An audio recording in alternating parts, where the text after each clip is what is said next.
Next section. Will we see new locations beyond the Valyrian Freehold?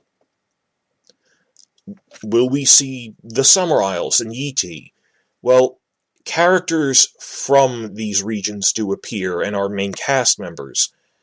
And, this is important, they said it will use flashbacks as a narrative device, because that's part of fiction storytelling. That is a basic skill set for TV, is you need to know how to use flashbacks.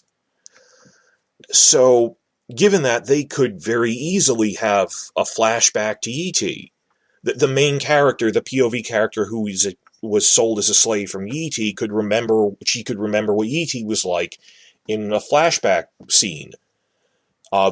More likely that we might actually visit the Summer Isles in the main narrative, just, as a cameo, like less than we saw the Iron Islands, but, these are people who own shipping fleets. At one point, show the other end of the trade route and, go, "Hi, Father, I'm back from Zamatar, where I've been overseeing our trading fleet. What do you think we should do?" As like a cameo or something. I don't think it'll be a major location, but we could see these places. I mean, there's a good chance across 5 to 7 seasons that we will see the Summer Isles or Yeti, much as we saw Pentos or Volantis in Game of Thrones. Remember, season 3 of Game of Thrones, we were wondering, would we ever see Volantis in this? But, before we knew Dance with Dragons needed to see it. But they were not primary locations in Game of Thrones, Pentos and Volantis. They weren't fully realized sets, but they were visited. Really, far more important than I really feel than physically going to E.T. is having a core cast member from E.T. that will learn a lot more about their cultures. Like, passing through Volantis briefly in one episode wouldn't have as much impact as having a Volantis character on the scale of, Davos or something. That or Jamie, that there will be, a Catelyn-level character who is one of the lead freeholders, who is from Yeti. And through seeing her and what she's like, we'll learn a lot more about Yeti than physically having an episode there all the time or not. So, we will learn and see a lot about the Summer Isles and Yeti in this. Or at least a fair amount. Another question, in descending order, will we see the Dothraki again? My source didn't mention them at all, and I don't think they play a significant role in the Doom, but they are on the same continent, but at this point in time, they're a minor nuisance on the vast empty plains to the northeast, where I remember this phrase from one of my history books that during the height of the Roman Empire, the Romans and Persians thought the Arabic tribes to their south were a minor nuisance, and if they ever said one day Islam is going to rise and the Arabs will conquer half the known world, they would have smiled and laughed at you. Those minor power that we think are a nuisance, who would they ever trouble?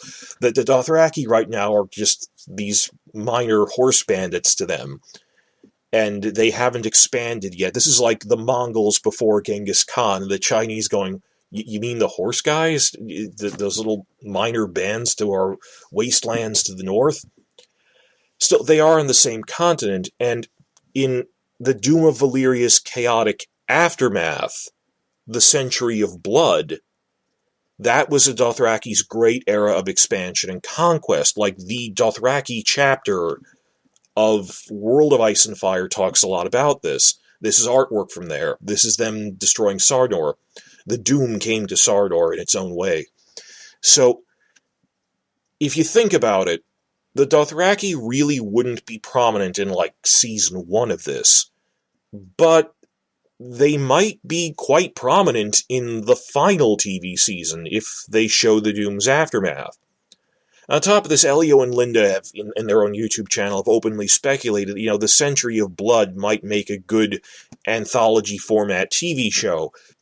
An anthology show with time skips, because it spans multiple generations, that if, and I know this is a big if Empire Ash is successful, coming off of like a 5 to 7 year long show about Valyria, and then you show its fall, maybe they'd want to make an anthology, maybe a one-shot, one-season thing, maybe a couple, maybe animated, as a logical follow-up to that, or a special or something. That the characters that survive show the early years of the Free Cities being attacked by the Dothraki and fighting each other. So, down the line, I could see this happening, or at the very least, because they're on the same continent, you might see Dothraki who are foreign mercenaries solves a lot of problems. That maybe they got hired on by one group. We'd see them a little. I don't think they'd be a faction, is what I'm saying, but consider, you're more likely to see Dothraki in this than in any other prequel. Like, what are the other prequels we're pretty sure they're making? Martin said Fire and Blood has the basis for at least 2 prequels in it, and all the animated specials they're making, we know the other 2 besides Long Night and Empire of Ash must be Aegon's Conquest and the Dance of the Dragons, both of which are contained to Westeros.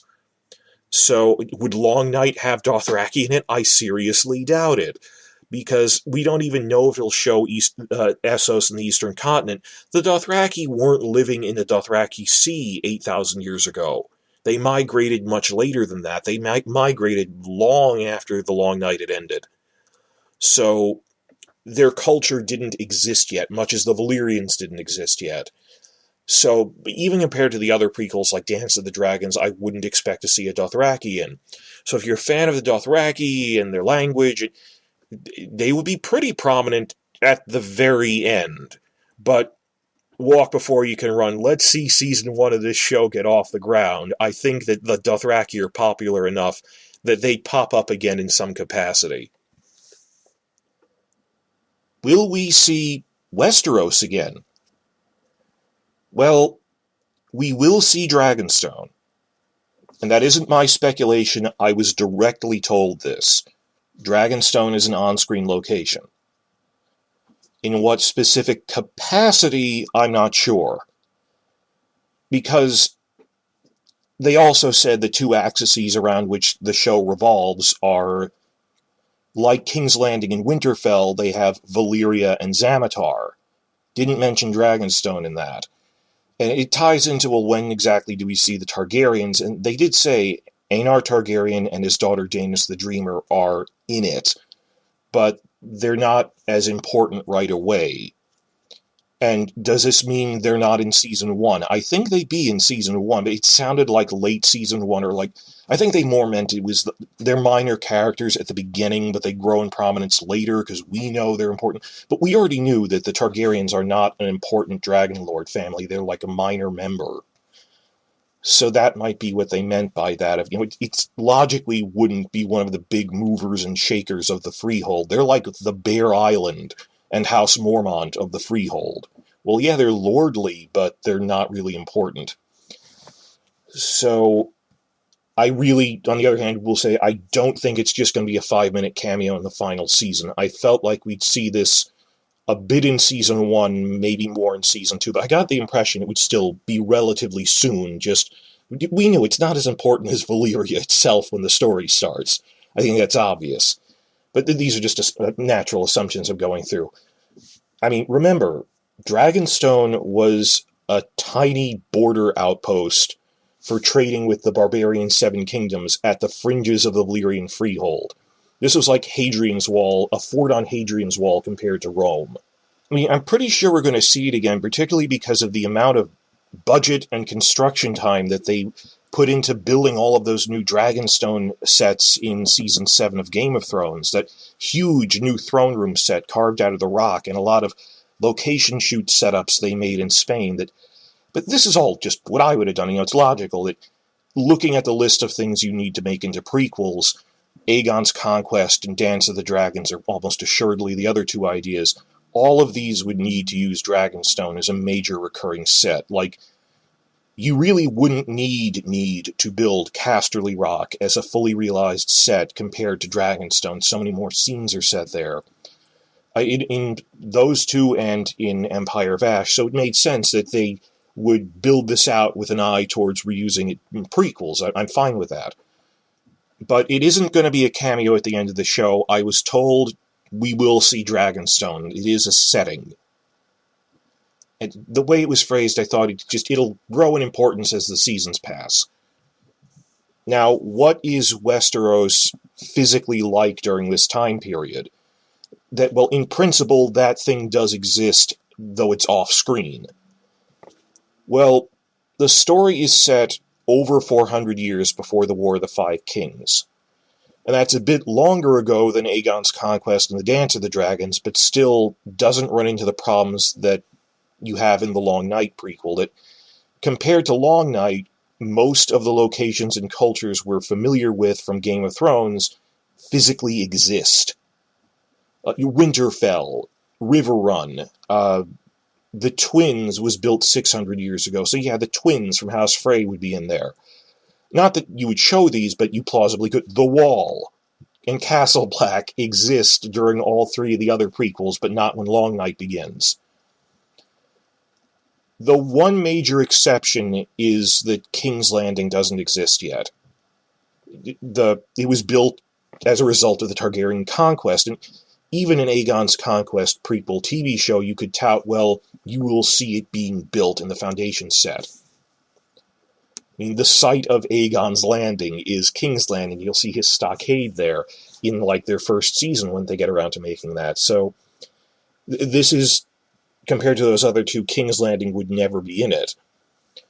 Also, while I think on it, Harrenhal wouldn't be in it either, because it was built starting when the Ironborn got it 3 generations before. It was finished the day Aegon's Conquest happened, so Harrenhal wouldn't be in it, but I doubt they'd have a reason to visit it. King's Landing isn't in it.